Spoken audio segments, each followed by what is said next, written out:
বাজারিছড়া থানাধীন ছাগলমোয়া গ্রামের BJP booth সভাপতি 52 বছর বয়সী বিকাশ থর বুধবার থেকে নিখোঁজ ছিলেন। শুক্রবার লোয়াইর পোয়াজিপির ত্রিপুরা সীমান্তের যোগীছড়ার একটি পরিত্যক্ত বাড়ি থেকে তার ক্ষতবিক্ষত মৃতদেহ উদ্ধার করে পুলিশ। শরীরে একাধিক আঘাতের চিহ্ন রয়েছে বলে জানা গেছে। ঘটনায় একজনকে আটক করেছে পুলিশ। তদন্তে ঘটনাস্থলে পৌঁছান এসএসপি লীনা দলই।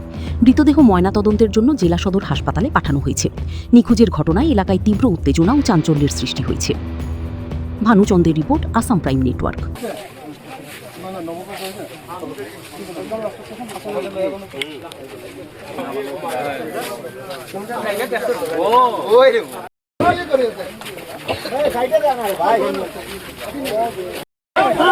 ভাই